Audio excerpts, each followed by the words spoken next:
Bioshock Infinite isn't necessarily a bad game, it's just a bad Bioshock game. You see, with that is not how this video is going down, okay? Read my lips. Bioshock Infinite is bad. It is a game that says nothing whilst also destroying the entire franchise in the process. And what it does manage to say is so surface level, it's like mining for gold by licking the floor. Don't believe me?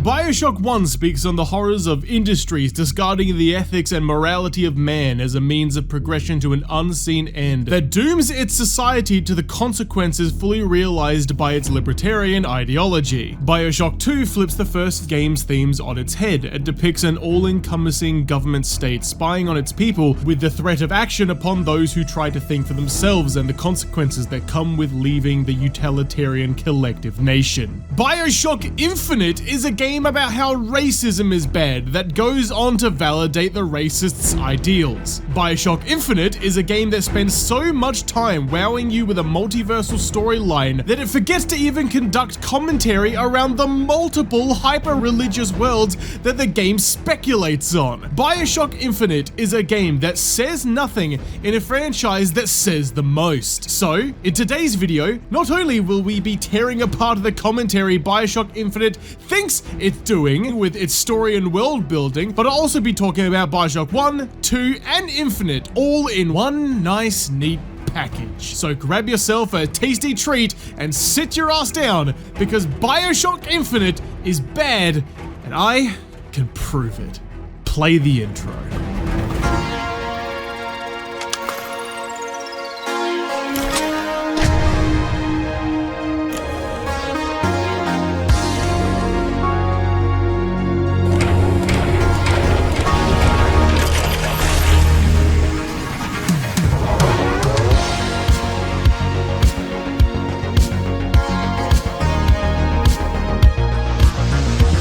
Now before we start slathering up Bioshock Infinite for the cookout, we need to set the stage for why Bioshock Infinite is just so unbelievably shit. And what better way to set the stage is there than to get our main girlie on the stage? Get your beautiful ass out here, Bioshock! Would you kindly hype the video?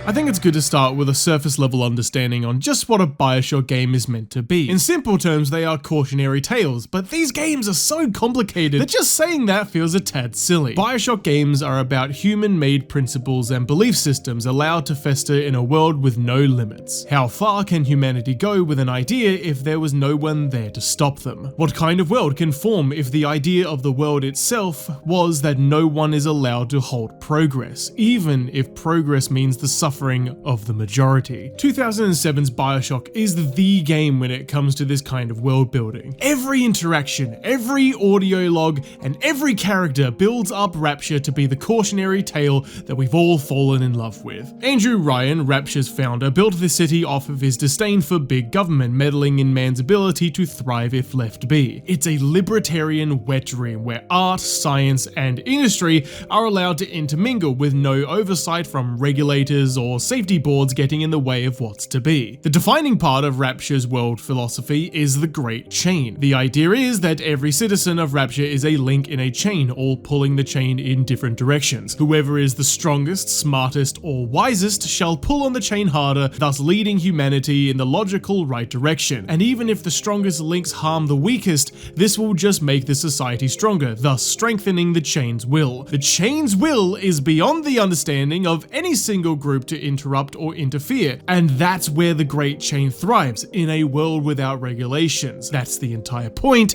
of Rapture. I believe in no God, no invisible man in the sky, but there is something more powerful than each of us, a combination of our efforts, a great chain of industry that unites us. But it is only when we struggle in our own interest that the chain pulls society in the right direction. The chain is too powerful and too mysterious for any government to guide. Any man who tells you different either has his hand in your pocket or a pistol to your neck. This will end up being the downfall of Rapture, as despite Andrew Ryan loving his city, he refuses to interrupt the people's addiction to a genetically altering drug known as Adam, poisoning and mutating his people, as to interrupt or interfere would be to govern a land made to be ungovernable. Is there blood in the streets? Of course. Have some chosen to destroy themselves with careless splicing? Undeniable. But I will make no proclamations. I will dictate no laws. The great chain moves slowly, but with wisdom. It is our impatience that invites in the parasite of big government. And once you've invited it in, it will never stop feeding on the body of the city. Andrew Ryan's worldview, and thus the world of Rapture, tackles so many different topics. Capitalism, the free market, the welfare state, the church influencing parliament. And sure, any game can ponder on these topics as well, but most games still ground themselves in a world of reason. The commentary can only go so far in a world of logic before it becomes comical. But it's here, in Rapture, where the idea is, let's see where this goes, that ideologies can carry on to a comical state without feeling silly in the process. If you were playing a game where a company released the "eat this and you'll explode 9000" and the government in that game said, it's actually fine, fuck off, it would feel pretty silly. But when Andrew Ryan says, there has been tremendous pressure to regulate this plasmid business. There have been side effects, blindness, insanity, death. But what use is our ideology if it is not tested? The market does not respond like an infant, shrieking at the first sign of displeasure. The market is patient, and we must be too. Doesn't feel that silly in a world like Rapture now, does it? And the game elevates this commentary by demonstrating these, arguably dubious ideas outside of characters like Andrew Ryan. Here's a question for you. What is the beauty standard? You're probably picturing someone in your head right now, but in most cases, the beauty standard differs from country to country, and even in those countries, beauty standards change from decade to decade, especially in the West. So how does a city like Rapture understand beauty standards in a world with no regulations, no rules, and Adam giving them the ability to alter a person genetically? How does one evolve and innovate on beauty? And before you answer that question, understand that Rapture is populated by people like this. At the German prison camp, they put me to work on genetic experiments on other prisoners. They call me das Wunderkind, the Wonder Child. Germans. All they can talk about is blue eyes and the shape of forehead. All I care about is, why is this one born strong and that one weak? This one smart, that one stupid. All that killing. You think the Germans could have been interested in something useful? Silly Germans, all they care about is eugenics, unlike me, a sophisticated person who's interested in radical eugenics. There is no world out there where this video doesn't get demonetized. Fucking pledge to the Patreon, kids! The game makes its commentary on beauty through Steinman, a plastic surgeon. You'll find a lot of what this game has to say dabbles with the first words you see before you even enter Rapture: science, art, and industry. Rapture is a place where these worlds are allowed to have no limits. But what happens when these worlds overlap with no laws to define limitations? Steinman starts off simply excited that he can work with Adam in his craft to make people feel beautiful in the ways that we understand beauty. Ryan and Adam. Adam and Ryan. All those years of study, and was I ever truly a surgeon before I met them? How we plinked away with our scalpels and toy morality. Yes, we could lop a boil here and shave down a beak there, but could we really change anything? No. But Adam gives us the means to do it. And Ryan frees us from the phony ethics that held us back. Change your look, change your sex, change your race. It's yours to change. Nobody else's. Steinman is a doctor, a man of study. He falls under the category of science, but he's making people look pretty. His science toes the line of art. And you can imagine a plastic surgeon calling themselves an artist. Seems a bit ego-driven, sure, but what do artists do? They experiment, they try new things. No one is coming to a plastic surgeon and saying fuck around and see what you can make happen. There are human rights and laws stopping plastic surgeons from just having their way. But not in Rapture. The Great Chain insists that you pull as hard as you want. And what happens when a scientist deems themselves an artist? When Picasso became bored of painting people, he started representing them as cubes and other abstract forms. The world called him a genius. I've spent my entire surgical career creating the same tired shapes over and over again. The upturned nose, the cleft chin, the ample bosom. Wouldn't it be wonderful if I could do with a knife what that old Spaniard did with a brush?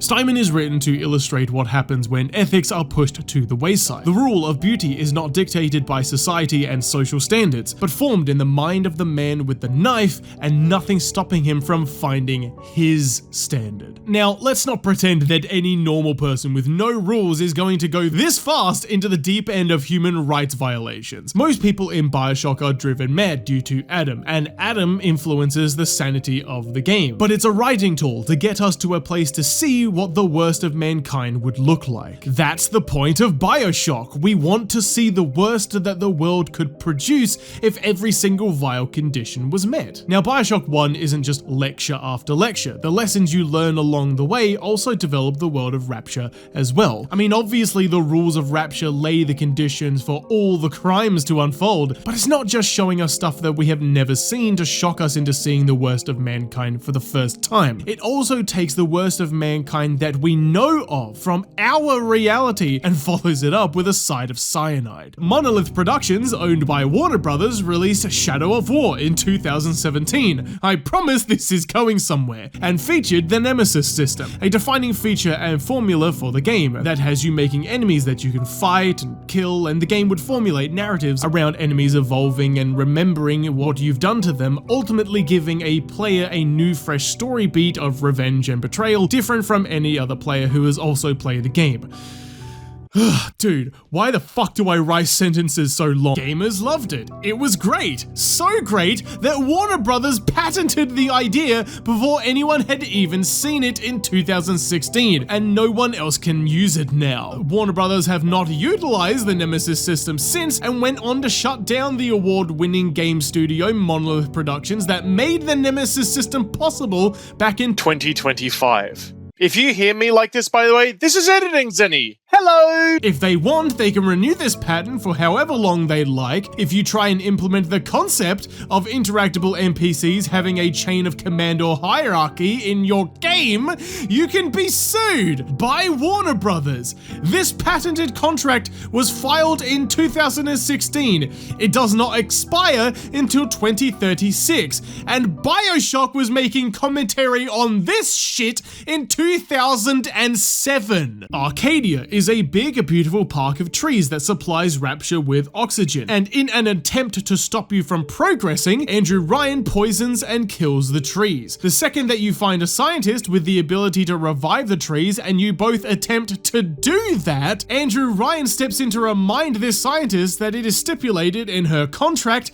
that she signed that the patent, right, and concept of reviving a tree with a formula is strictly owned by Andrew Ryan Industries, and her employment is terminated along with her life. Now, if you think patents that affect people's ability to live seems a tad silly in 2007, here's an article suggesting that the CIA confiscated a study that patented research that could have led to cancer and tumor treatments, and kept it classified and hidden for the last 60 years. Hell, I don't even need to talk conspiracies with you. Here's an article discussing the 100 patents for insulin products in 2020 alone. If it wasn't already obvious yet, Bioshock has a lot to say about how evil people like selling you products. I mean, come the fuck on. When you show up in Rapture, alongside independence and creativity, there's a burned banner that says commerce, for fuck's sake. I love the world building of Rapture and just how diabolical it is. Andrew Ryan and his men are killing smugglers. They keep smuggling something in and they are getting tortured and executed for it. Drugs?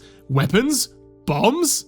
Why did I say that like that fucking fat guy from Zelda? Nope, it's none of the above. It's Bibles and films. Andrew Ryan is so scared of outside influence that he won't even let you watch Pinocchio because you might learn that lying is bad. How do we know lying is bad? We don't know that lying might actually be good for humanity. It's big government watching you that always makes you tell the truth anyway. Is a man not entitled to prefer the blue avatar but lie about it to save face? I'm Andrew Ryan and I don't like e-boys. No, especially not the Twinkie one. Okay, I might have had a beer before recording, I'm sorry. They could have just had Andrew Ryan killing people who he doesn't like with no consequences in the game, but Andrew Ryan giving smugglers the death penalty basically makes him the kind of government power that he can't stand. And it's not just him. Him handing out the death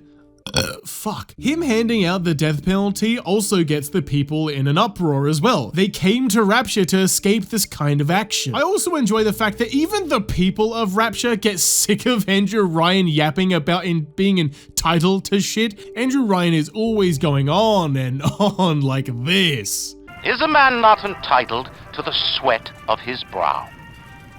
No, says the man in Washington, it belongs to the poor. No, says the man in the Vatican, it belongs to God. No, says the man in Moscow, it belongs to everyone. But later, you can find audio logs making fun of how annoying it is to be lectured the same phrase over and over again. Today, Arcadia was closed off to all but paying customers. The man hires me to build a forest at the bottom of the ocean and then turns a walk in the woods into a luxury.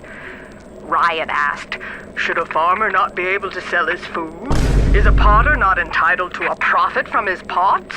Bioshock does commentary on the crossing of worlds, science interrupting art, industry practices getting in the way of science. But Bioshock is most striking when it isn't crossing the wires, when it talks on the limitations of art and art alone. Sander Cohen is an artist, the artist. He holds himself to a standard above all. Art must please those who see it, and in a world without limits, what is he to do to make those without boundaries love the arts? By pushing the boundaries. He tests your might as an artist by having you aid him in his art. His grand canvas is the death of his legacy, his disciples to be locked in frame and preserved as art should be. Art must be enjoyed. If art even gives the slightest of distaste, it is a waste of time and must be destroyed in Cohen's view. To be honest, a lot of Cohen's segment of the game feels very confusing. Art is about feelings. Art says something. It wants to make you feel things. Art doesn't have structure. It doesn't impress everyone, but it might just move you. Art can't be elevated because people already put their all into art by default.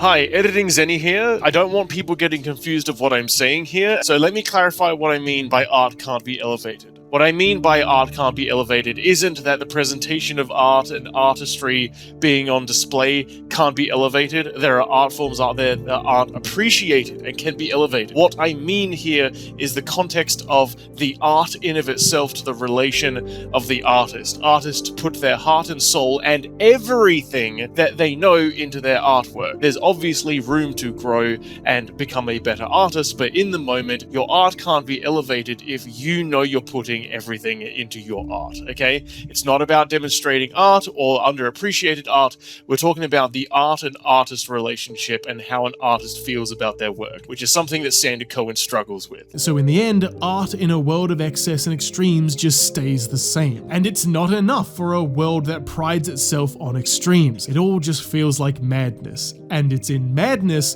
where Cohen thrives. Outside of just commentary, Bioshock also delivers some impeccable visual storytelling. There is an area in the game where you can find audio logs of a mother that has lost their child and suspects that they've been turned into a little sister. Darling Masha, we don't know what has happened to you. Ryan's men have taken you away and said you are needed to save Rapture. Who needs a child to save a city? But I see these little girls crawling out of these vents, and I only wonder if you might one day crawl out of this vent and find this note. We look for you, but if you find this, come to us at the Fighting McDonald's in room number 7. The code to our room is 7533.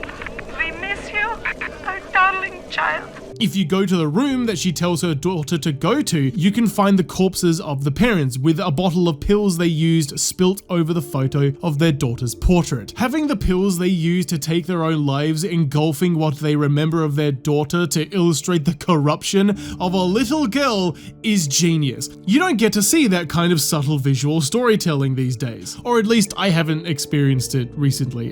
Go to the comments and let me know if you know any games that do this sort of thing. You don't even need to listen to the audio logs either. If you walk into this room, you can deduce everything from this shot right here. Okay, before we move on though, just to lighten the mood, here's Bioshock 1's depiction of a French person. It's, well... In 10 years in this dump, I've come to accept a very low standard of life, but even at the bottom of this fish tank, a man must have standards. The pathetic trou de cul down at Morley Winery has started putting water to his terrible wine. Water! When I confront him with this fact, he tells me, Pierre, this is not to worry.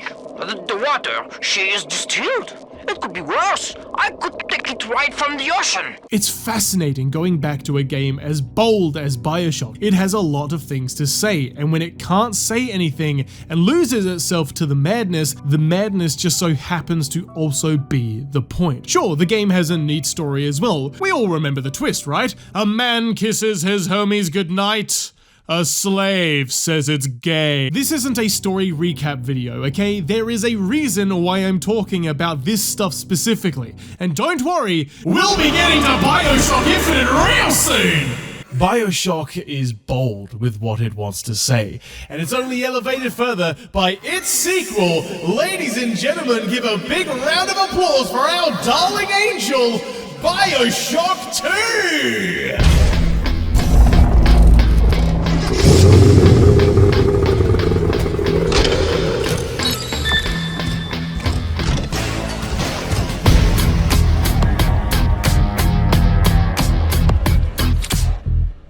Now, Bioshock 2 doesn't have as much to say as Bioshock 1, but what it does say, it says loudly. It's an evolution upon the world that has already been established and where it goes from here. After the death of Andrew, Ryan, and Fontaine, there is a power vacuum that needs to be filled, and it's filled by Sophia Lamb. To my daughter, Eleanor, soon you will be born, and Rapture will be your home.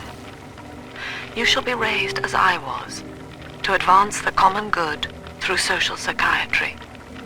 This city's potential is immeasurable, Eleanor, yet our beliefs are unwelcome here. Life will be difficult, but the price of revolution is always dear. If we are patient with her, Rapture will come to us. Now, a lot of people mistaken Sophia Lamb's ideology for communism, which as a stupid teenager, I did as well. You see her unifying the people and rallying them behind an equal existence, but it's more of a cult than a social system. There's no means of production to be stateless. There is only the people and the need to rally them. I know the surface, Eleanor. I spent half a lifetime there in service of the common good. But then, I heard my own words twisted by fat old men squatting over the embers of Hiroshima. Were the modern world a patient in my care, I would diagnose it suicidal. On perhaps that point alone, Andrew Ryan is correct. Rapture is deliverance. What Sophia Lamb is a utilitarian collectivist. Utilitarianism being everyone needs to be used for the purpose for the people's greater good, and collectivism being that you, the self, does not exist. There is only the group, the masses as one, or as Sophia Lamb would call it, the Rapture family. Bioshock 2 takes the fall of Rapture and turns it into a living body. It's all one big organism, with Sophia Lamb being able to send out the splicers to kill you like white blood cells for your caring nature over the individual, that being your original little sister, rather than the collective masses of Rapture. Where Andrew Ryan's vision was for the ultimate future for man, Sophia Lamb's ideology sees the ultimate present for man, whilst benefiting solely from keeping the people complacent. The second that someone steps out of line, it's individualism, and that's what Andrew Ryan loved, so it must be bad. There is a lot of visual storytelling about the rebirth of society at the bottom of the sea, and it's fucking scary seeing such a chaotic city so unified. I mean, sure, you might not be able to do what you want, but hey, at least you can go get your fortune read from time to time. That seems pretty fun. Darling, just close your eyes. I hope it's over quickly. Well, that seemed rather pervy. Jesus, what kind of fortune teller are you? Ah! Now this is still Rapture, okay? You can't just erase an ideology built into the roots of a city. And guess what? A lot of what Andrew Ryan made still remains, and the commentary from the first game carries on with some really, really cool visuals. Why, hello there. My name is Andrew Ryan. I built the city of Rapture for children just like you, because the world above had become unfit for us. But here, beneath the ocean, it is natural to wonder if the danger has passed. If those we left behind will ever come to their senses. So, let us imagine, you and I, what might befall us on the surface. On the surface, the farmer tills the soil, trading the strength of his arm for a home and lands of his own. But the parasites say no. What was yours is ours. We are the state. We are gone. We demand our share. Now remember, Bioshock is a game franchise about extremes. Bioshock 1 shows the extremes of no governing, no regulations, no ethics. Bioshock 2, however, is Andrew Ryan's greatest fear made real. It's the extremes of big government. This is Dr. Sophia Lamb with a message for the people. Remember, Big Sister is always watching. To steal Adam is to steal from the Rapture family. Your family. Do you get it? Big Sister, because the little sisters have grown up, but it's also Big Sister is always watching, as in Big Brother, which is a term for the government. That's cool. Let me put this simply. Bioshock 1 was a game where there was no one to tell you what you can't do. Bioshock 2 is a game about there being someone there to tell you what you can do. And what you can do is what you are told. It's flipping the first game on its head. It's awesome. Bioshock 1 and 2 are a marriage made in the deepest pits of the ocean. They say so much about systems that, should they fall, would mean the suffering of everyone. And yet, them persisting is a nightmare in of itself. These games feed off of each other. They are fates we should avoid. Bioshock games are there to show extremes, to show us how bad humanity could get when applied with cartoonish levels of setup. And yet, I don't find myself laughing at any of this. But enough about Bioshock 1 and 2. It's time we get to the fucking point of this video. Now it's time for the sloppiest of Sallys. The laziest of our ladies, our Patreon princess. It's Bioshock Infinite!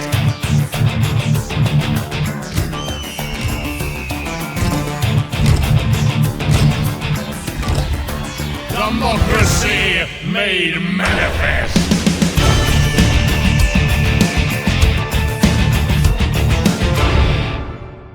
Before we get started, I have two things I need to get off my chest. Earlier in the video, I said I drank a beer before recording. I lied. it was a hard rated orange. I'm a bitch and beer kinda tastes like wee-wee. And secondly, and I never thought this would ever happen, check out this fucking fan art that I got. You guys are incredibly talented. Thank you all very, very much. And artists' information can be found in the description. Okay, so Bioshock Infinite is a catastrophe. It's a beautiful catastrophe with a compelling-ish story. As much as people like to bag on the story, and don't worry, I will be as well, it is competent. The game has its problems where things sometimes don't make sense, but if you consume every audio log, read every newspaper, every propaganda box, and lay out your own timeline of events, the story can make sense, excluding DLC. And when I say that, I'm not referring to the entire game, okay? I'm specifically talking about Booker DeWitt's escapade to grab Elizabeth and flee Columbia using the multiverse, okay? The world, commentary, character thought processes, and setting the story takes place in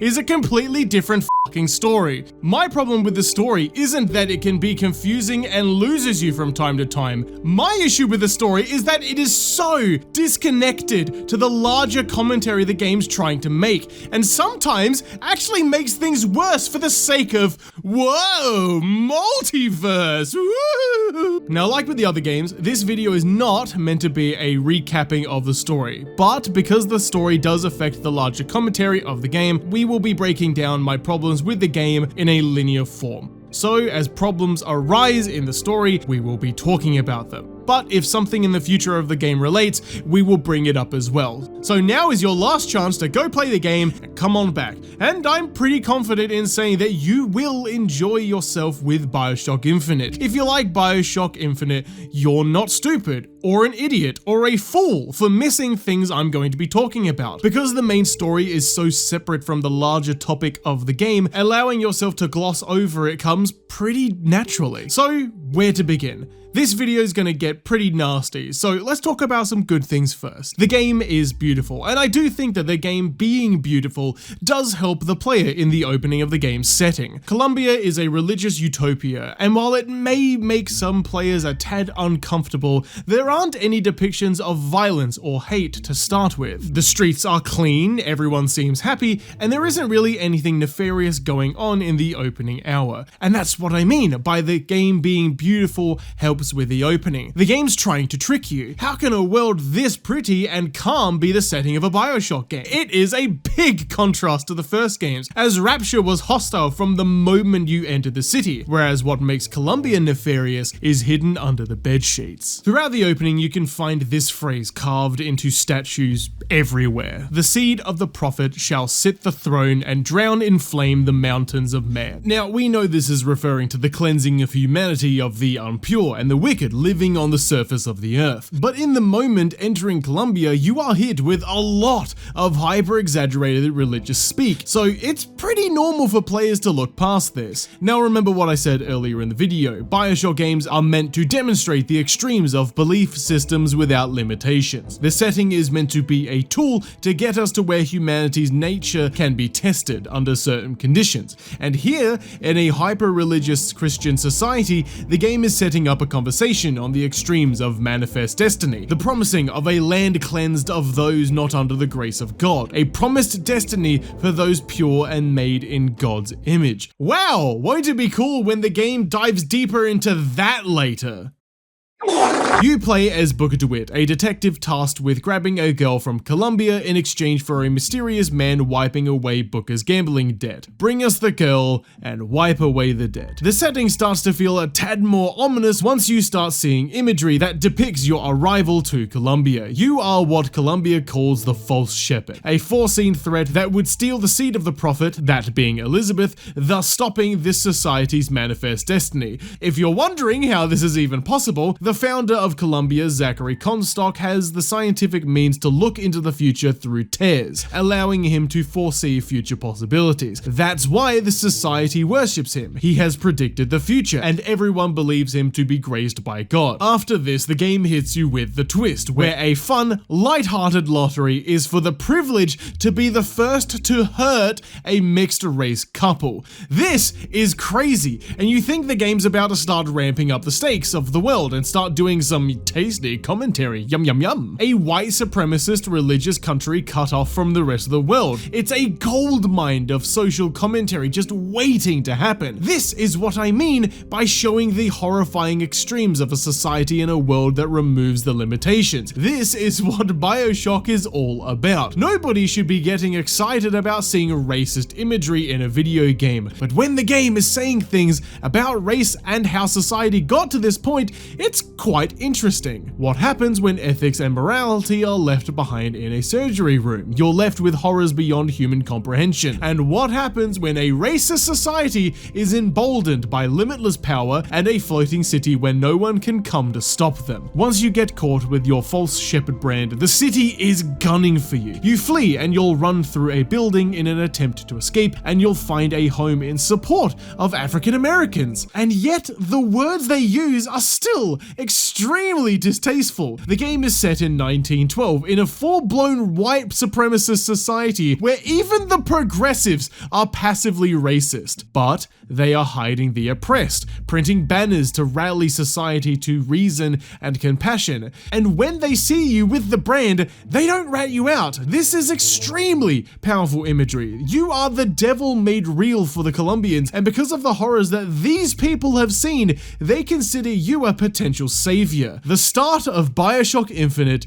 is extremely well laid out. It lulls you into a safety net of clean streets. The game is starting the dialogue. The commentary is manifesting, and just as fast as the game gets started, it takes itself out the back and blows its brains out by the dumpster. After this point, Bioshock Infinite's setting goes to shit and becomes an edgelord's wet dream of fetishistic levels of racism where the only message it has to say is, "Wow, that's racist," without any form of social commentary on how the society even got to this point. The imagery is horrifying and pretty interesting, but it doesn't really have anything backing it up. Like, okay. The Order of the Raven. This is a founded organization fighting to kill off all minorities after the slaves got blamed for the death of Lady Comstock, the founder's wife, a crime that they did not commit. What wondrous commentary could come from such an interestingly gross order? The floating city of Columbia can't survive without African American slaves, and now you have an evil order of men trying to kill them all off. How does this world's government tackle that? A white supremacist governing power stopping another white supremacist group from taking out the group that they both hate. That would make for some extremely potent commentary on the utility of minorities and immigrants and how vital they are for the upbringing of new and beautiful nations, only for those people making the world possible not being able to reap the rewards of their own hard work. Instead, all you get is this.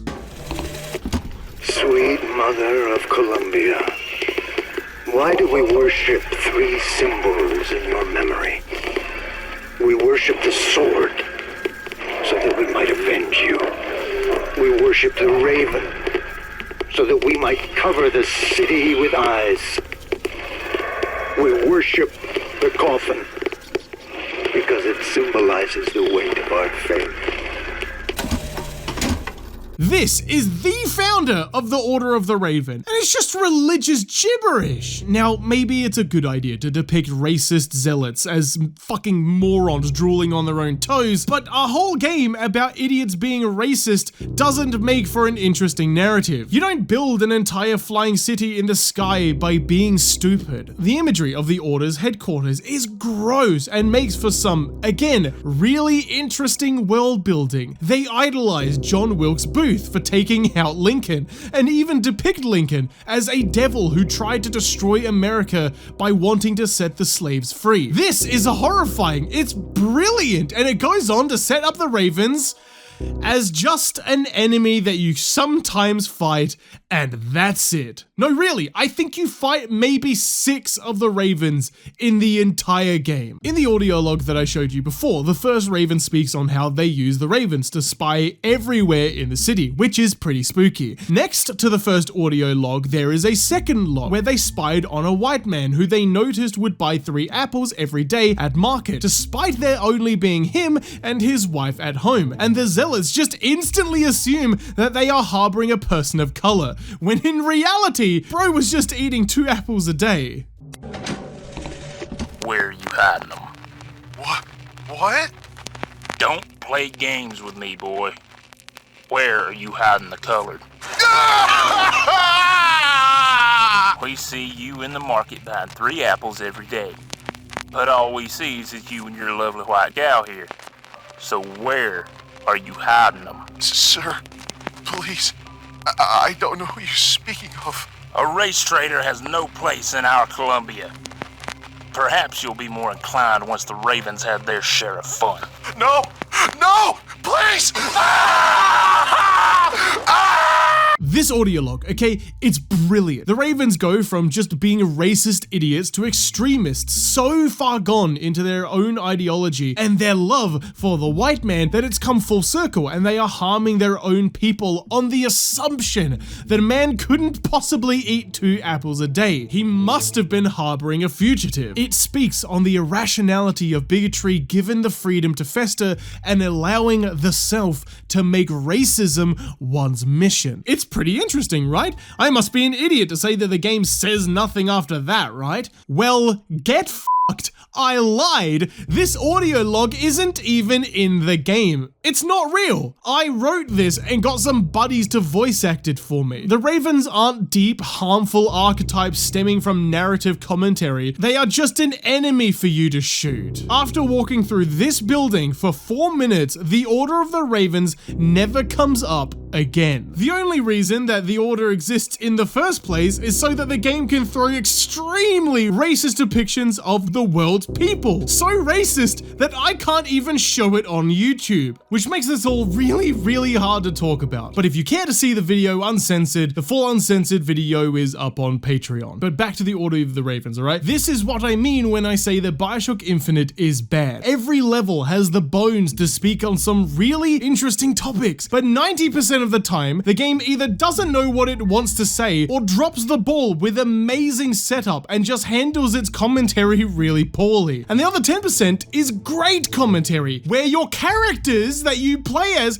don't give a flying fuck. Bioshock 1 has you wanting to go through a door, and to do so, you have to engage in some wild story beats that expand on the world's setting. Jack cares so much about the people of Rapture's suffering that in the good ending, he makes it his mission to save the little sisters. With Bioshock Infinite, your character doesn't engage with the world at all when commentary arises. He's just walking through it. Booker doesn't give a dude. And the game will blue ball you later by showing you a multiverse where Booker actually is engaging with the world. And it's so much cooler. I'm not going to make this video a negative for the sake of negativity type video, okay? Where the game fumbles, I also want to speak on how the game potentially could have been better. And what better thing to talk about next than the Hall of Heroes. After grabbing Elizabeth from her tower, you want to grab an airship. To get to the airship, you'll need Shock Jockey, a vigor that can power the tram line in order to reach the ship. And in order to get the Shock Jockey, you need to go through the Hall of Heroes. Once you get there, you find yourself under attack by Slate, a disgruntled soldier and old friend of Booker, whose name was wiped from the history books along with his men, and the glory in Columbia's history books all has been given to Zachary Comstock. The Hall of Heroes depicts racist caricatures from 2 battles, Wounded Knee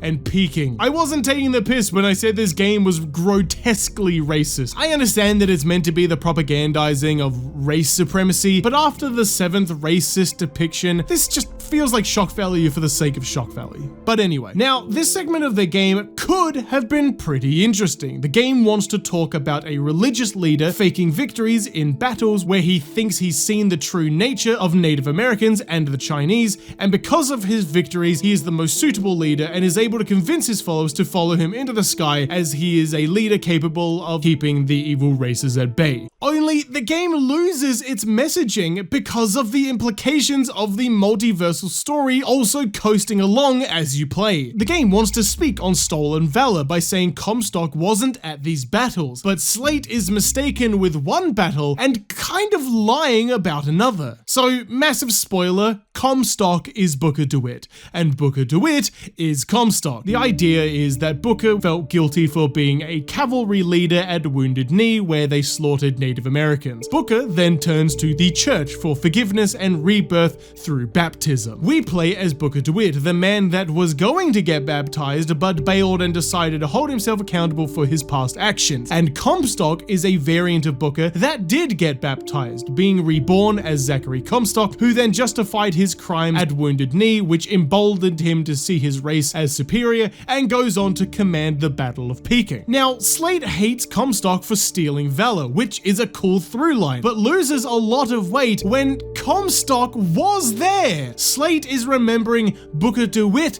being there and doesn't know that his Booker went on to become Comstock. Slate is mistaken and doesn't know that Comstock actually was there, which lessens the commentary value of stolen valor when Comstock actually is a war veteran. Slate is just incorrect. Now, at the time of playing, yes, you don't know that Slate's Booker turned into Comstock, so in the moment, this does still make you think, but it's kind of lame that once you finish the game, this commentary becomes irrelevant. Now, Slate's hate for Comstock is more valid when it comes to the Battle of Peking. Oh, I read about this. Comstock led the Colombian troops to Peking. Comstock wasn't there! However, it still loses some of its weight too. Comstock was not on the field of Peking, but he was commanding his forces from his airship. This still makes for a decent-ish stolen valor story. Comstock says he was on the ground fending off their forces. What doesn't help it though is Slate's logic. Before you make it to the Hall of Heroes, Slate calls out Comstock and his men and insists to have his army of soldiers, the ones that really fought these battles, to kill Comstock and his troops that Slate refers to as Tin Men. The Tin Soldier is taking credit for the deeds of the real ones. Now your companion, young lady, he wrapped himself in glory on December 29, 1890. But he is also worried that he could lose. Then you, Booker DeWitt, Slate's old army buddy, identifies how good of a killer you were back in the day, and instead of trying to recruit you to fight Comstock, he decides he wants his men to die at your hands instead. All my men have left is a choice. Die at the hands of a Tin Soldier, or a real one!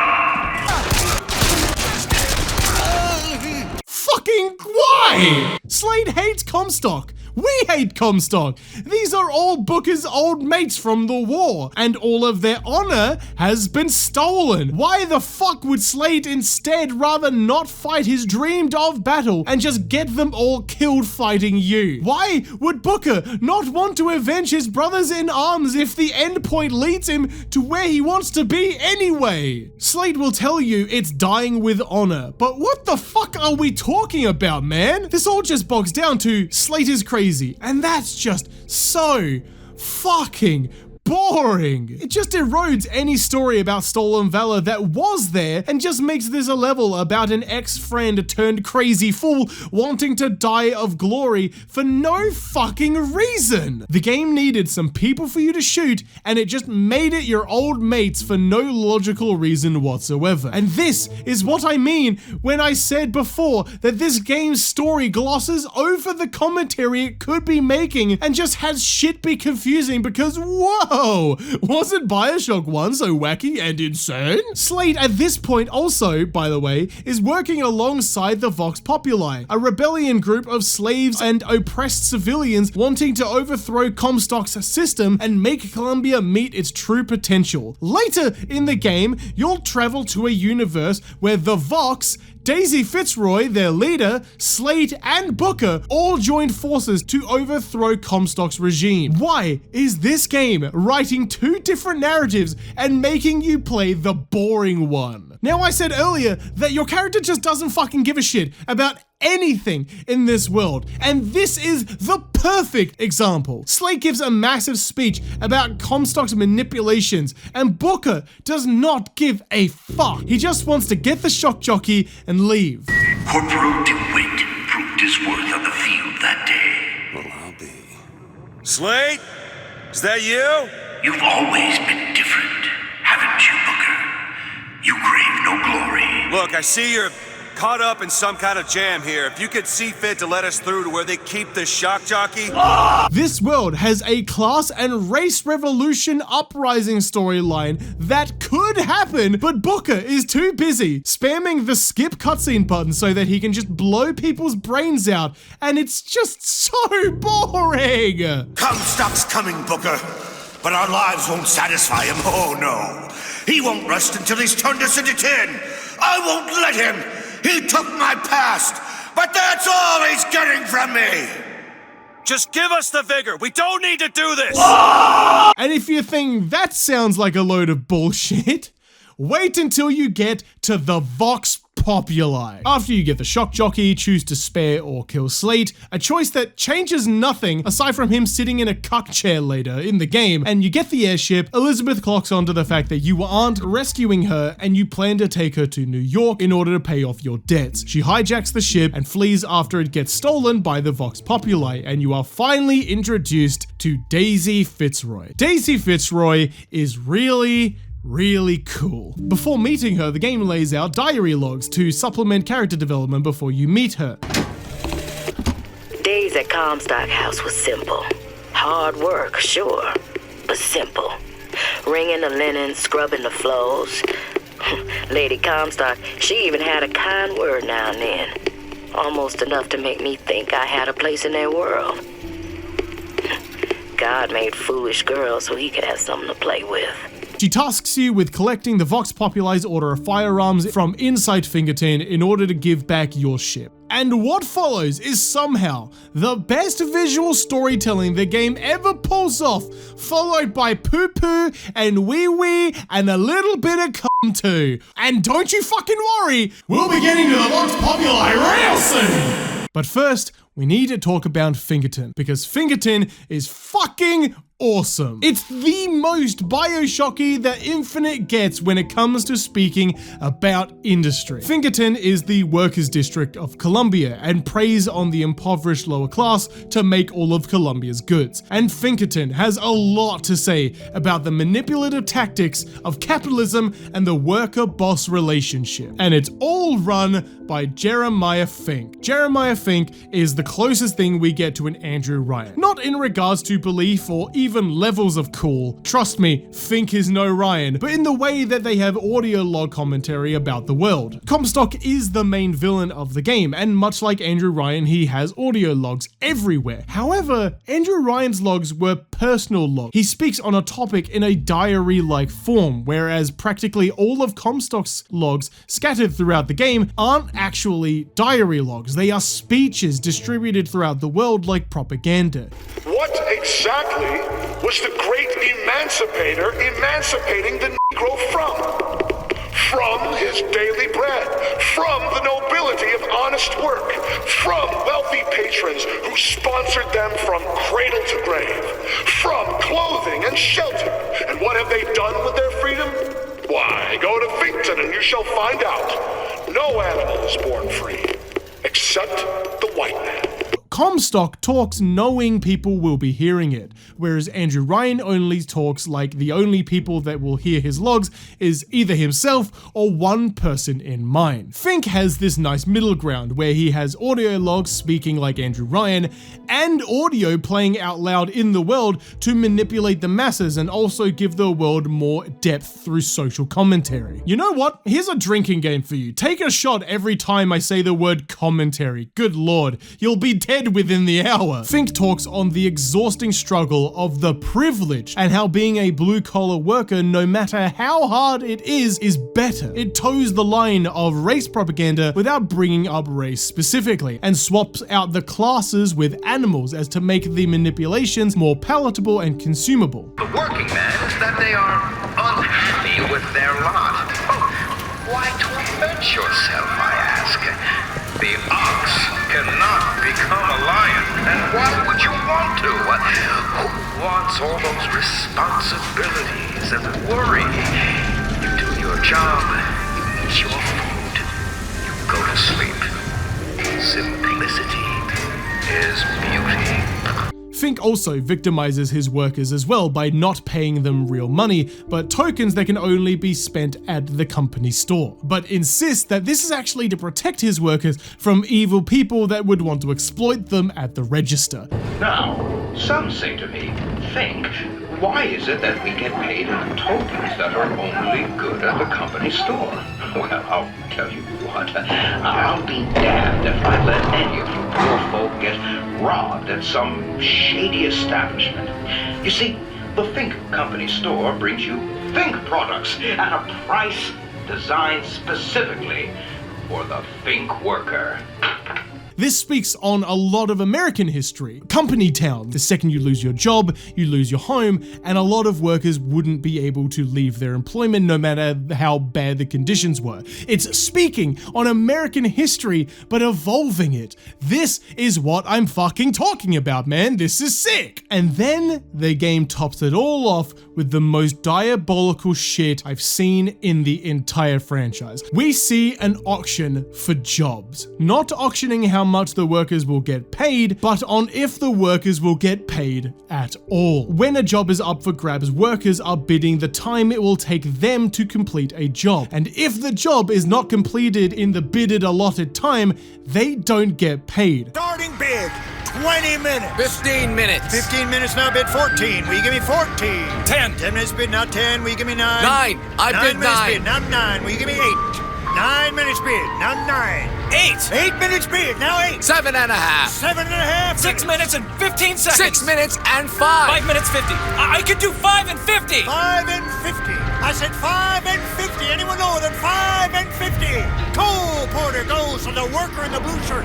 Instead of a corporation being the responsible party for the squeezing of the worker of every drop of productivity they have, they pit the poor against each other here, betting against one another on how hard they can work themselves to death. It makes your blood boil watching workers kill each other for employment in a system that will never allow the poor the privilege of, well, anything. It's wrong, it's grotesque, it's Bioshock. And then the game explodes into a mountain of horse shit and never, for the rest of the game, never gets good ever again. I hope you enjoyed the happy-go-lucky tone of the video so far, because now it's time to get angry. Let me set an example for you on how insane this video is about to get, okay? You've come to Fingerton to get guns from a Chinese man. Now, the white nationalist upper class of Colombia hate the Chinese. They depict the Chinese as savage devils with yellow skin. A horrible racist colored metaphor that goes back centuries called yellow peril. And then you finally meet the one Chinese man in the entire fucking game, and his skin color is yellow. What the fuck are we doing? I'll tell you what we're doing. We're talking about the Vox Populi. Oh my god.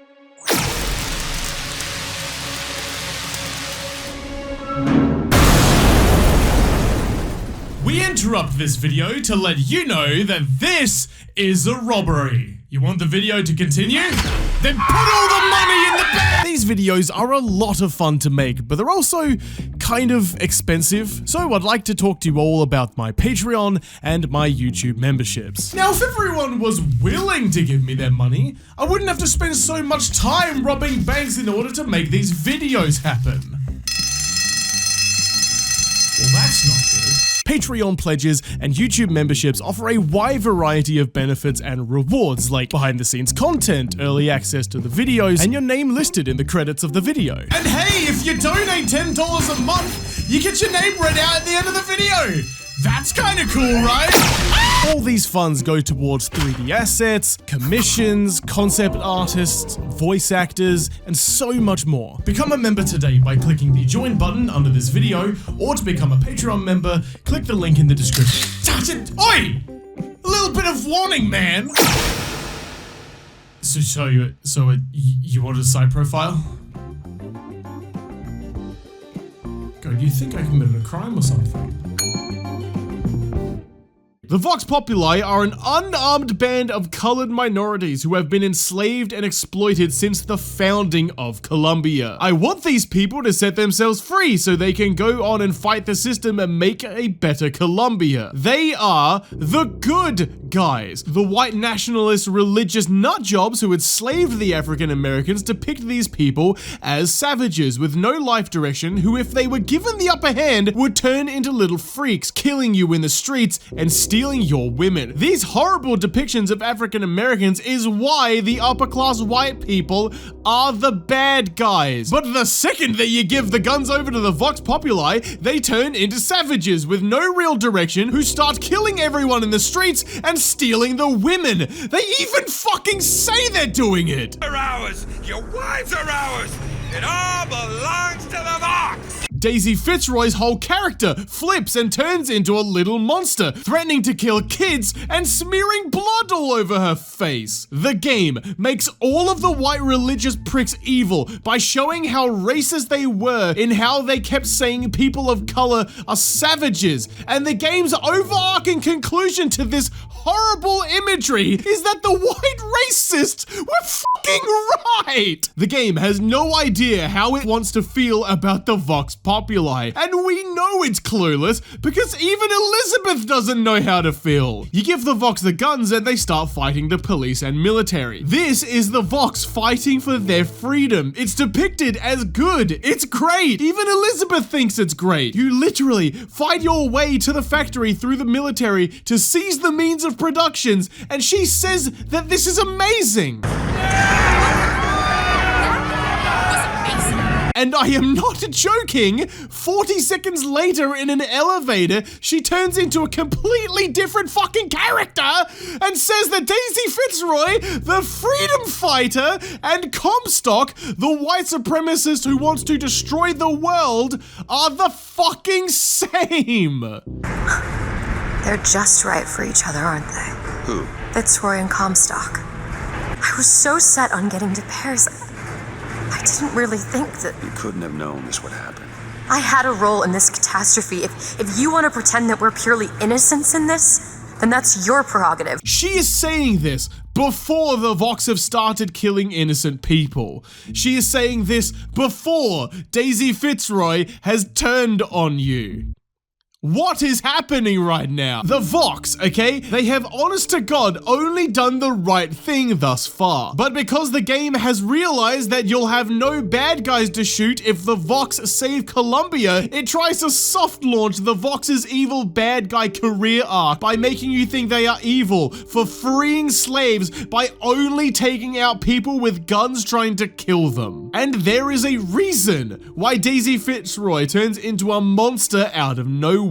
To get the guns, you jump through multiple tears in reality to find universes where things are practically the same, but the goals of Booker and Elizabeth are more realized. And in the final tear, they jump into a world where Slate and Booker joined Daisy Fitzroy and fought to free the people, and Booker died in this universe, becoming a martyr. Daisy Fitzroy realizes you are alive, assumes you to be an imposter, and says you are messing up her narrative, and tells the Vox to kill you, a person who was fighting for their fucking freedom just a few fucking days ago. Dude, it's doing Slate's soldiers all over again. However, you will find out in the DLC that this is all a lie. I haven't spoken about the twins, but to keep this really simple, and you'll be laughing at me for calling this simple, the twins are the people that made the tears possible. They gave Comstock his ability to see into the future, and once they have fully realized how Comstock intends to use Elizabeth to destroy the world, they turn on him, and Comstock has Fink kill the twins using their tear machine. But they don't die. They ascend into the multiverse of Dawn and become omnipotent. They exist out of time, inside of time, all at once, here and now have the potential to set things in motion as to stop Comstock's plans and potentially even wipe his existence out of the multiverse. In order for that to happen, they send you to set Elizabeth free. Elizabeth is the only being in existence with the means of killing Comstock forever, but she is too sensitive. She must become a killer first. So the twins, in secret, without telling us, us approach Daisy Fitzroy and tell her the plan. Daisy's fight in every universe to free her people is frivolous. Sometimes she wins, sometimes she loses, but there is always a consistent: her people suffering. But if she aids the twins, she can stop every timeline where her people get enslaved from existing in the first place. All she needs to do is force Elizabeth to kill her, which will turn Elizabeth into a killer, giving her the willpower to go on and wipe Comstock from existence later in the game. Daisy Fitzroy is not a monster. She is pretending to be one, so Elizabeth will kill her, and in doing so, will unfold the events that will set her people free, which in a vacuum is really wild, elaborate, and a compelling storyline. If you played the fucking DLC, that is, but if you only played the base game, none of this is realized, and the story beats of the Vox and Daisy get ruined for the setup that everything and everyone is like this because multiverse. The multiverse storyline is really cool, but the cost of it being cool is everything else being dog water. The game can't say anything interesting without the reason it happening being that it's the multiverse. From here, the Vox are anarchists. They burn and destroy with no direction or reason whatsoever. The game doesn't show the interesting struggle of a replacement ideology. It doesn't try to speak on the trauma of these people went through to get here. They are just victims one second and then victimizers the next. And it is extremely uncomfortable to show groups of recently freed slaves standing over the dead bodies of women. Now, it's not my place to say that you can't tell a story about an uprising turned sour, but it doesn't mean anything here. The game's shock value used to be showing grotesque depictions of minorities, and now the shock value is those caricatures made real. These caricatures were what made the bad guys, and now they were right about the caricatures. From this point on, the game will continue to have some really interesting areas, laying down the foundation to say something really cool about the world of Columbia that could have deepened our interest in it. Big emphasis on could though, because all we really know about Columbia is that the poor are exploited and that the country is racist. Wow, what a crazy world. Can't imagine that happening in real life, right guys? After getting their airship back, Booker and Elizabeth plan to flee Columbia, but they are stopped by Songbird, a mechanical being designed to guard Elizabeth, who is mentally programmed to respond to songs like commands. After taking out the airship, Booker and Elizabeth realize they need to put Songbird out of commission in order to leave Columbia, and the twins hint that the key to finding out Songbird's weakness is at Comstock House. From this point on, the Vox are little freaks, scalping and killing anyone and everyone they get their hands on. Like, it's awesome to see a racist society crumble, but it feels manipulative to show off the pain and suffering of the bad guys in a sympathetic way more than you did the people who were enslaved by those people. But I don't want to get stuck on talking about the Vox for the rest of the video, okay? What I want to talk about is Lady fucking Comstock. You arrive at a gate blocking your way to Comstock House that can only be opened by Lady Comstock, but Lady Comstock is dead. So you go to get her hand from her grave so that you can open the door, and then Comstock transforms Lady Comstock into a ghost just to fuck with you.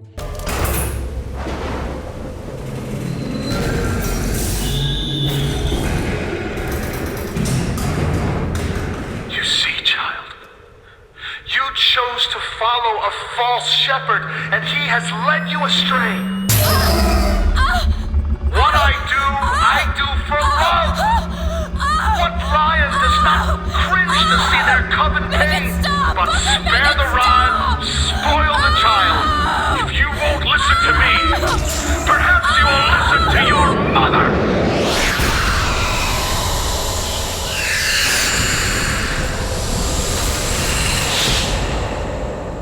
Wait. What? Now you need to go around and learn about a character's past for you to then confront and console a ghost in order for you to open a door. Take this thorn from my heart!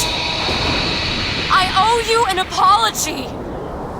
Comstock used me to bring you back, but I brought back a version of you from the reality that I had built up in my own head. He pretended to love you, like he pretended to love me. child. I am not your husband's bastard. I am his victim. My days of victimhood are done. What the fuck is happening? Why am I shooting ghosts and zombies in a fucking Bioshock game? But here's the titular line, guys. What is this level's commentary?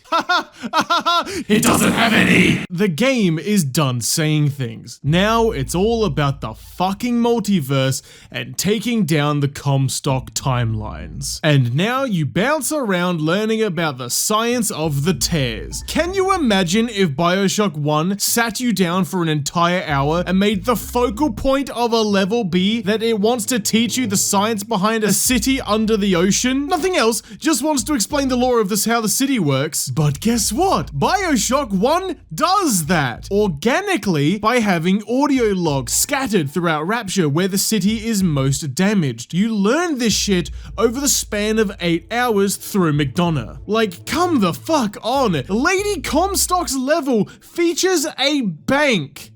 A bank! Do you know what kind of storytelling you can do with a bank in a society like this? And the game almost does. When you go through the bank, Elizabeth remarks that a large portion of the people's money goes straight to Comstock. 50%. What's that? 50% of everything people earn here goes right to Comstock as a tithe.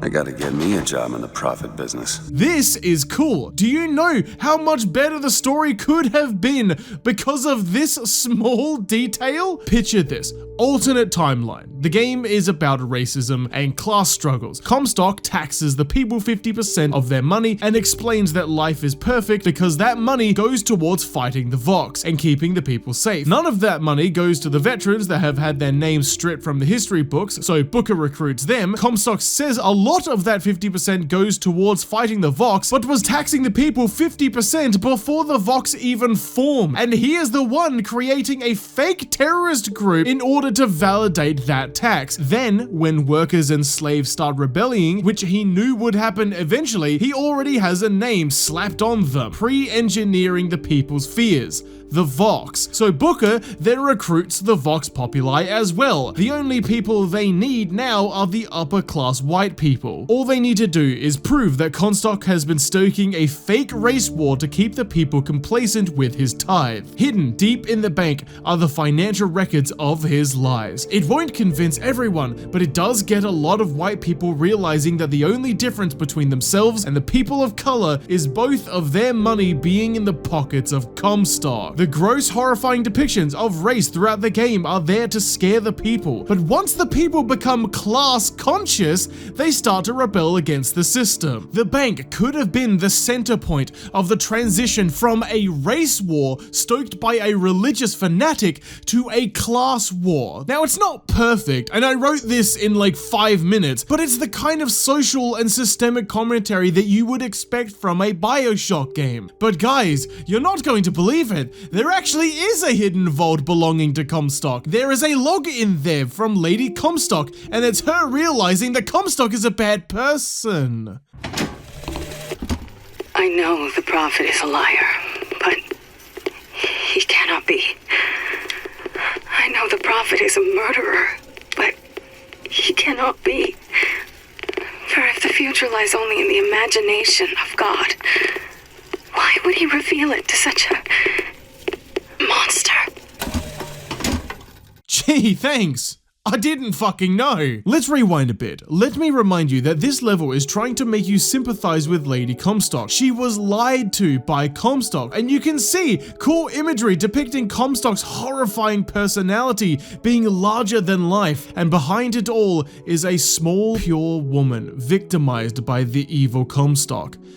But I don't give a flying fuck about Lady Comstock. She was also a slave owner who benefited from a white nationalist society that her racist husband built so that they could blow up cities. He literally carved it into stone. It was a very big selling point on why people should join him in the clouds. Why the fuck should I care about Elizabeth trying to relate to Lady Comstock? Lady Comstock is not a person that you should have any any sympathy for. The game vaguely nods to the fact that this is our universe's dead Lady Comstock merged with a version of Lady Comstock from a universe where she didn't marry Hitler.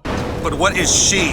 Alive or dead? Why do you ask what? When the delicious question is when. The only difference between past and present Is semantics. lives, lived, will live. Dies, died, will die. If we could perceive time as it truly was, What reason would grammar professors have to get out of bed? like us all, Lady Comstock exists across time. She's both alive and dead. She perceives being both. She finds this condition disagreeable. Or maybe it's a version of Lady Comstock that Elizabeth made up. I brought back a version of you from the reality that I had built up in my own head! So that is not Lady fucking Comstock. That is Lady, someone. Hi, editing Zenny here. So it turns out that this is all worse than I thought. So there's actually more speculation on what this fucking ghost is, because here is Elizabeth saying that it's dead Lady Comstock merged with Elizabeth's feelings towards her. I don't think that's the real Lady Comstock.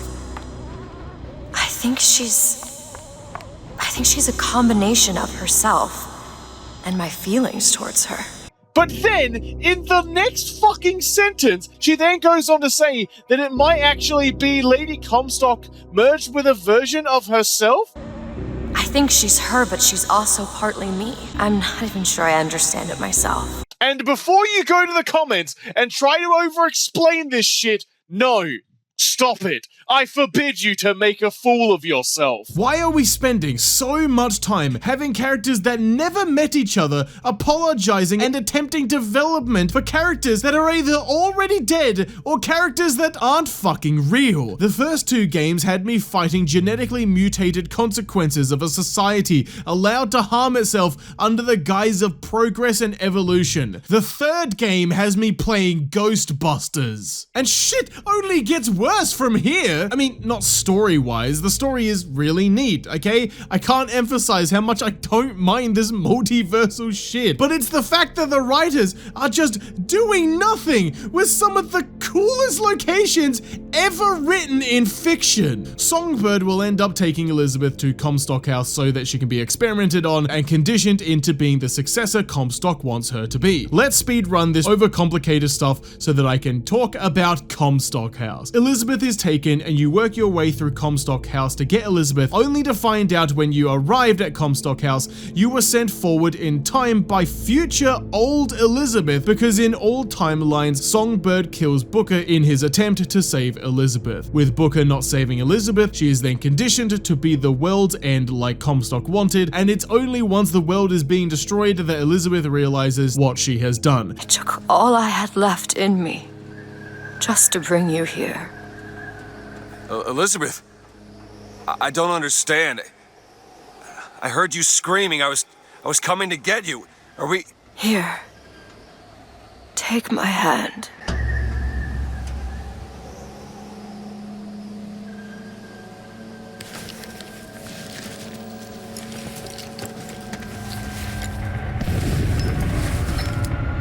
The seed of the prophet shall sit the throne and drown in flame the mountains of man. Say what you will about Comstock. He was a hell of a fortune teller. Wasn't the torture that broke me. Wasn't the indoctrination. It was time. Time rots everything, Booker. Even hope. I was coming. Songbird. He always stops you. Yes, but I would find a way. No. It's too late for me. I brought you here for your sake. Yours and hers. Here. What is this? It's for her. She'll know how to read it. What does it say? It's advice. Advice on what? How not to become me. She brings Booker to the future where Songbird isn't, so that she can give Booker the information on how to control Songbird, and then sends you back in time whilst Booker is inside Comstock House. So what is Comstock House? Originally, it was the home of Mr. and Mrs. Comstock. After Comstock kills Lady Comstock, it's turned into a location to hyper-analyze people assessing the concept of sinning. What's really interesting about this place is that Daisy Fitzroy, after the death of Lady Comstock, is the main test subject for this new form of mental assessment, and she was framed for Lady Comstock's death. And what they find out is that IQ-wise, Daisy is of extremely high intelligence, which puts these psychologists and scientists in a scary headspace. They are realizing that African Americans are just as smart as white people when given education. This shakes the roots of this world's belief system. They are wrong about minority groups. They aren't just savages like the agenda has been telling people. This is really interesting. So interesting that it's not even in the fucking game. This is all made known in an audiobook only available on Kindle and maybe Amazon. So, if this isn't even in the game, what the fuck is Comstock House? It's just an experimental asylum/laboratory that you sneak through to save Elizabeth. That's it, and that's me fucking pushing it. Let me make this a lot clearer for you. You have an insane asylum in this Christian utopia that, when mentally assessing what the governing power would call crazy people and lesser beings, are actually equal to the white man. This should have major implications in the world. There should be educated pioneers of science recording audio logs, trying to get this information out, as their society is all a lie. They should have new enemies designed, not even to kill inmates, but to assassinate doctors who are being sympathetic to sinners and minority groups. Think about this as a hypothetical, alright? In a rehabilitation wing designed to treat non-religious people into being Christians, how crazy would it be to have the scientists and doctors accidentally rehabilitate themselves of their bigotry in the pursuit of trying to find out why they are the superior race? What if in this evil religious nation there were thousands of atheists not as sympathetic to the actions of the white supremacists that get physically tortured and mentally conditioned into being racists? Have like every 10th civilian that's visible in the world look a tad fucked up because they are the white people that were tortured into being the perfect citizen. A citizen that will look past the cruelty of the city. Make empathy a disease to a world of hatred, and Comstock House is where people are sent to get fixed. But we don't get that. Instead, you sneak through some corridors, find old Elizabeth, get sent back in time with the plan to stop Songbird, you free Elizabeth to take control of Songbird, you use him to destroy the siphon, locking away Elizabeth's full power, she becomes all-seeing in the multiverse, she takes you back to the moment before Booker originally got baptized and turned into Comstock, you merge with that Booker, and a band of Elizabeths kill you, which prevents all timelines where Comstock would have manifested, and you win. That's the game. The end credit scene has you waking up in the newly formed multiverse where you would have never been needed to be recruited to take out Comstock because he is wiped from existence, and you get to live a normal life with Anna, your daughter, who was taken from you by Comstocks as all Comstocks become sterile due to the tears, and Anna, your daughter, grew up to become Elizabeth. And because you did not kill Comstock himself and instead stop Comstocks from existing in the first place, there is no paradox for Comstock to remanifest. Comstock has not been killed, the timelines have been culled, and there's no way for them to reform. It's a time travel multiverse story. This is the best explanation you're going to get, okay? This is the part where you click off the video because this is the conclusion. Well, it's not. I'm going to do that YouTuber thing where I do a bit about the video being over in 2 minutes, only for the video not to be over, okay? I'd let the gag breathe, but if I did, half of you fuckers would have already been gone. Do not click off the video. We're not fucking done yet. Now, whilst writing this video, I wanted one of the main driving points of the video be that we fix a lot of things wrong with the game. And by the end point of the video, what I wanted to write was a way of fixing Booker DeWitt and Comstock as characters, and how Booker doesn't really engross himself with the dialogue that the game is trying to speak on. The commentary is very, very weak. What idea I thought of is that Booker DeWitt should be white passing biracial. He should be half white, half minority group. This would incentivize Booker to be more sympathetic to the whims of all of these people suffering in Colombia, and would add an extra spicy bit of the story to how racist people are. They literally think he's white until an arbitrary piece of paper says that Booker isn't white, and then they instantly hate him. What an interesting concept. You could rewrite the entire fucking game that at the 2/3 point of the game, you actually find out early that Comstock is Booker DeWitt and that Booker DeWitt is Comstock. And you could easily try to collapse this racist society by having it that you go try find Comstock's papers. And if you could just prove to this racist society that Comstock isn't fully white, it would be hilarious if it just started collapsing and everyone fucking left. I thought that would be an interesting thing to write about. I had 2 pages worth of rewrites for the fucking story.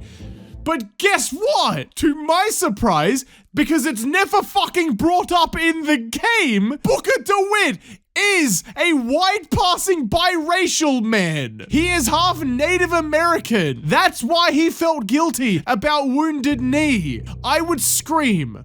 But you know what? Bioshock Infinite doesn't get to fucking do that to me. Bioshock Infinite is a disaster of a game. Bioshock Infinite's change of setting was a bold choice, and unfortunately, despite having such an incredible setting and the bones for some amazing world building, Bioshock Infinite is just too busy having you shoot things and indulging itself with a multiverse that manages to be less than the sum of its parts. And where I might say here and there that the multiverse stuff is actually pretty interesting, all the beats that follow its horrible implementation result in Infinite's world and story both fighting each other to say what they want to say. And what results from this is both disappointing the player when looking at the bigger picture. Remove the name Bioshock from the title, and you still are left with a jumbled mess refusing to say anything more than racism is bad. Bioshock Infinite is not a bad Bioshock game.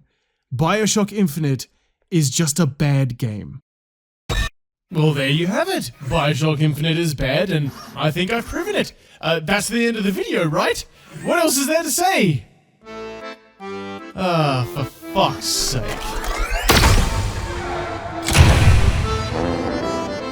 Bioshock Infinite could have just been a bad game and left it at that. But then, it just had to go and do something stupid.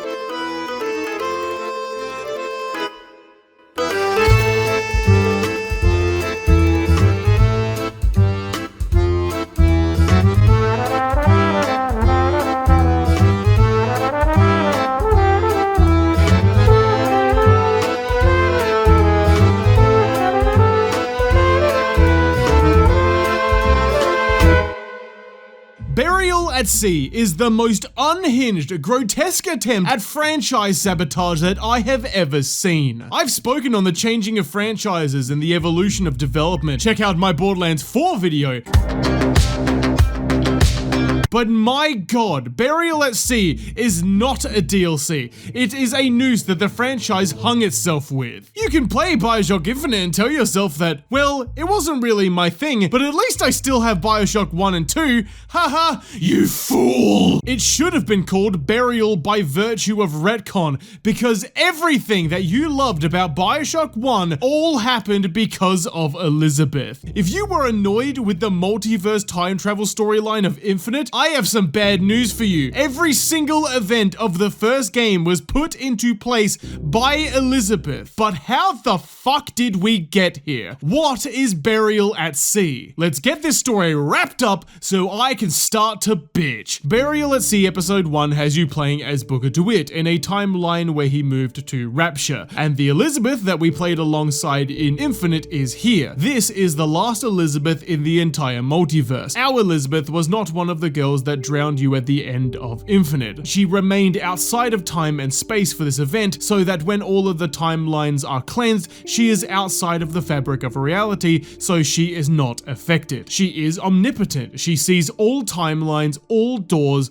and where they lead. Back in Rapture, before the collapse, Elizabeth tasks Booker with finding a little girl. This little girl used to be a child that Booker took care of in Rapture before she was found dead in the harbor. Only she's not dead. She has been turned into a little sister, and for some reason, Elizabeth wants to pay you to go find her. Again, I'm getting the story out of the way so that we can discuss how fucked this DLC is. By the end point, you'll find the little girl, and it's here where Booker is confronted by Elizabeth. You see, you're not playing as Booker DeWitt, you are playing as Zachary Comstock. In one single universe, Elizabeth attempted to stop Comstock from stealing Booker's daughter, Anna. And in this universe, unlike the rest, instead of Anna losing her finger, the interruption from Elizabeth makes Comstock let go of the child, and Anna is decapitated. Comstock could not cope with the grief, and the twins sent him to a different timeline where he could live away from his mistakes and go back to using his old name, Booker DeWitt. This Comstock doesn't get wiped from existence because it's the timelines that get cleansed, and he was not in his old timeline when it was cleansed. This is the last Comstock in existence, and Elizabeth has come here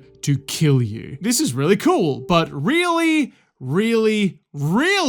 stupid. You want to kill the last Comstock? Okay, walk into his office and shoot him in the head. Leave the timeline instantly and you win. Done. But Elizabeth wants Comstock to remember what he did. Okay, but this Comstock was confronted by an Elizabeth, and Elizabeth is right fucking there. Why does Comstock not remember her now? She's not your child. Instead of him literally remembering her later when she brings up this information. It's literally just to stop Elizabeth from getting this shit over and done with here and now. Did the twins help him forget when moving timelines? But okay, but the twins liked Comstock at this point. Why not help him forget the decapitation and just help him get another Anna? This is the first time where the timeline bullshit starts to muddy the water in regards to the water itself. But Burial at Sea Episode 1 is just a poorly thought out time travel story. It's fine. I honestly didn't mind it. Being back in Rapture was pretty neat, but you do start to notice some really fucking weird shit that's been changed from the original. It turns out that Andrew Ryan sunk Fontaine's district. But what the fuck do you mean sunk? It's not a floating underwater city. The city is built into the ground at the bottom of the ocean. We know this because Bioshock 2 shows us this. And in Burial at Sea 2, a plot point is helping it float back to the rest of Rapture. The entire story behind how the city was built has been changed so that you can have a fucked up spliced part of the city before the fall of Rapture. They also somehow managed to ruin Sander Cohen as well. The people of Rapture were always stuck up snobs of upper society, but before the fall of Rapture, they have Sander Cohen more insane and ruthless than he was in Bioshock 1. They turned him from a narcissistic devoted artist who loves to cross the line to a child sex trafficker. And when looking for the little girl, you go to him because he would know where all the children are being moved around.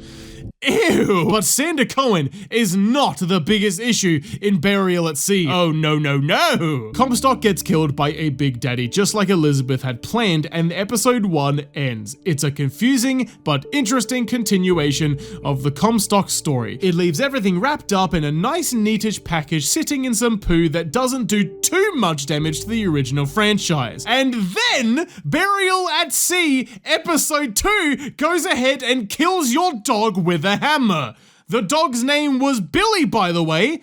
Just in case you wanted to know, episode 2 destroys the timeline in a way that technically changes nothing. You see, everything that happened in Bioshock 1 was actually all made possible by time travel and the multiverse, and Elizabeth is the orchestrator of Rapture's downfall. Bioshock 1 depicts the slow descent of Rapture and has Andrew Ryan just sitting around doing nothing to stop the slow but assured descent of his city because he refuses to betray his beliefs belief system of the Great Chain. Burial at Sea changes all of that. Fontaine's district was sunk to the bottom of the sea and was used as a prison for Fontaine's men and anyone else that Ryan didn't like. Elizabeth uses the technology from Columbia to lift the Fontaine district up and reconnect it to Rapture. And it's actually Atlas and his goons that destroy Rapture with an invasion, something that never ever was brought up in the first 2 games. Did you love the mysterious symbiosis of the Big Daddies bonding with the Little Sisters from the first game?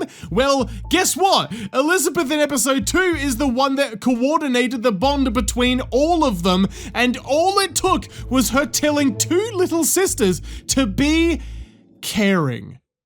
Are you fucking kidding me? But that's not all! We know from the first game that Atlas and Fontaine are the same person. Fontaine had Jack, the protagonist of the first game, programmed with an activation phrase so he could control him once Jack made his way to Rapture in the plane hijacking. But for some reason, despite Suchong and Fontaine working together, it's made that Fontaine never actually got the activation code from Suchong, but that Elizabeth is the one that gets him the phrase. Elizabeth is the reason that the first game ever happened. Why Rapture actually fell is the reason Andrew Ryan is killed, undermines the gradual fall of Rapture, and makes it instant, ruins the mystery of why the Little Sisters and Big Daddies get along so well, and is also the reason how Atlas was able to control you in the first game. Oh my god! Also, this game's obsession with being weirdly racist towards Asians continues as they make Suchong's Asian accent super fucking strong in this DLC for no fucking reason. Fontaine to become some kind of boogeyman in Rapture. That myth gives him power. But peel back flim flam and a humbug, he's just another conman. Out of your hair, stupid! Fink has a secret lab. Closed off past Fink's quarters. You smart lady, you fine. And you want to know what's more insane? In the DLC that makes the first 2 games worse, they decided to also spend some time making Bioshock Infinite's commentary better. I'm so tired, man. You get to see Fink's home and what his day-to-day life is like as a capitalist overlord. His day hinges on a clock engineered for maximum productivity, and it's fucking wild watching a man make himself suffer just to make all the money in the world that he has no time to spend. Where the clock schedules him for sleep, Fink is forbidden the privilege and spies on all of his workers. In this Christian hellscape, Fink dedicates time to prayer. But once you walk into his personal church, he preys on the success of Comstock and how he can leech on people's weakness for religion. Able prophet, untold profit. You give the sales pitch, I'll provide the snake oil. This is cool. Where the clock allows for relaxation, it's dedicated to market research, spying on Rapture through tears and stealing their product ideas. That's why plasmids are in Columbia, just renamed as Vigors. You also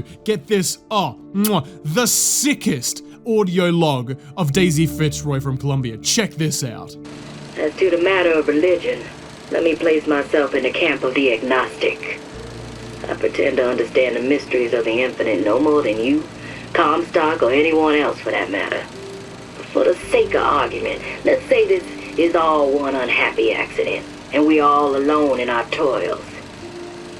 Then who would Comstock use to control and shame us with rules that apply only to those with not a penny in their pocket? If there were no God, you could rest assured the first deed done by the first rich man would be inventing him.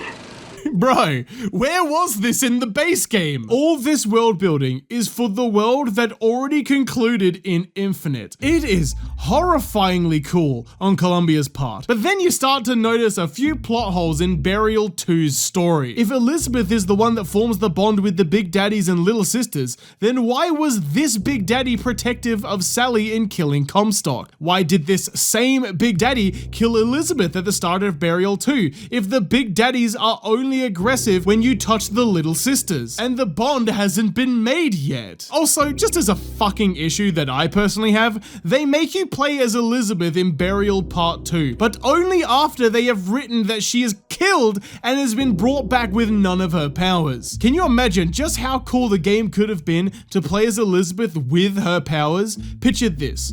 Dual wielding, not with plasmids and guns, but with tears in one hand and plasmids in the other. Imagine manifesting a wall using a tear and then using a plasmid to force slam someone into the wall to deal damage. But, like I've been saying this whole video, we don't get that. For the first time in the franchise, Bioshock becomes a stealth game, and it's not bad, okay? But allowing us to play as the most powerful being in the multiverse, only for her to end up just being a regular person the second we get our hands on her, is fucking ridiculous. The story for Elizabeth in Burial 2 is that she is the reason that Sally is turned into a little sister, so she could be used as bait in order to kill Comstock. Really stupid considering that she didn't need bait. She regrets what she has done and goes back trying to fix things even though the twins told her that she will lose everything in her attempt, that being her powers. After losing her powers, she can no longer see through the doors, but her subconscious still knows everything, and her subconscious manifests as Booker. Elizabeth wants to save Sally and all the other sisters, and Booker knows what doors lead to the sisters' freedom. And that is why Elizabeth is the cause for everything that happens in Bioshock 1, because she is trying to manifest the potential timeline where Jack at the end of Bioshock 1 leaves Rapture with the little sisters.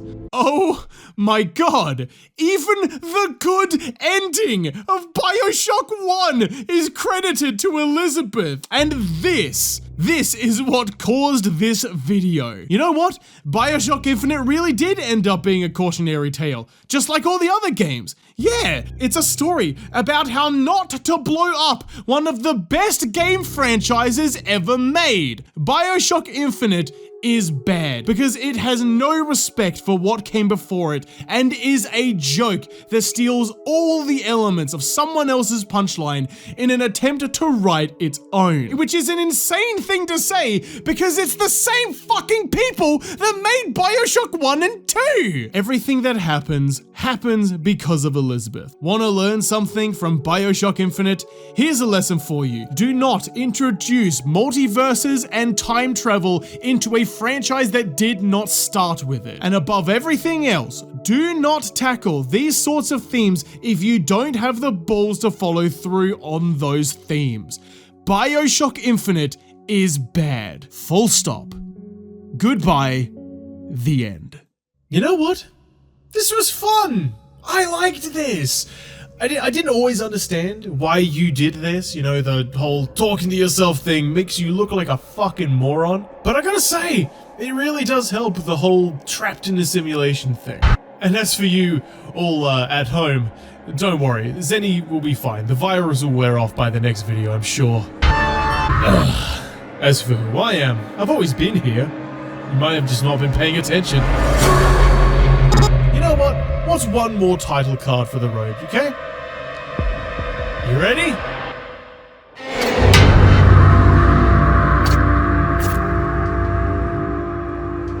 You're my ticket out of here, Zenny. You just don't know it yet.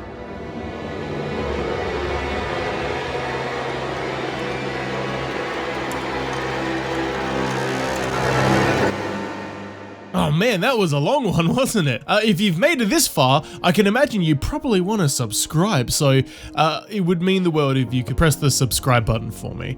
If you enjoyed hearing me bitch for as long as I have, I'd highly recommend my Borderlands video, but if you're looking for something more optimistic after this shit show, the King Kong video is pretty optimistic. It's one of my favorite games of all time. Also, I apologize for any Bioshock fans that are watching this. I was unable to play. I was recommended Minerva's Den because it talked about a lot of interesting race stuff. However, I was having a lot of trouble getting Bioshock 2 to even run in the first place.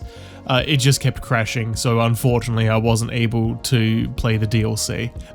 Let me know if there's anything in the video you disagree with. Go to the comment section. If there's something you really liked, let me know as well. Thank you to everyone that watches the video, and a big thank you to all of my lovely patrons and YouTube members that are scrolling right now. But an even bigger thank you to, and you know that I'm gonna get your names wrong, so I apologize, Papa Sun, Astral Phoenix, Fancy Feet with 3s instead of E's, The Superstorm 49, Coffee.pot.cat, KD Ratio 85, Ghost X22774, Call of Mutts, Video Par 97, Sneaky, IR Awesome, Engine and Tonic TM, Snowbird, Mr. I Blush 24/7, Acer the Vile, Man Swifterplet's Thunderstrom, Louise Herbert Ginden, which I know I'm saying that differently from how I've said it previously, so let me know if that's right, because I'm pretty sure I used to say Gwyndon, but there's no bloody W in there, so let me know. Rabble7, Smells Like Updog, Skylar Barrett, Pentasquint, Chugler,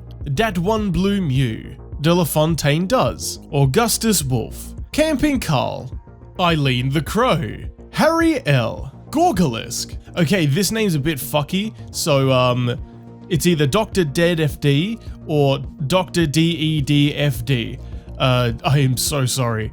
Love the smiley face though. Astral Fire, RJPD666, Unique, who I have basically gotten wrong every single time I've made the videos, except for one video ago where I got it right, and I think I'm confident that I am remembering it. The Thorb. I don't know why I pronounce it like that, but ooh, yes. Sophie 2088 CZ. Oh my god. It's Fire Jow. No, it's not Fire Jow. That's what I used to say it. I've gotten it right before.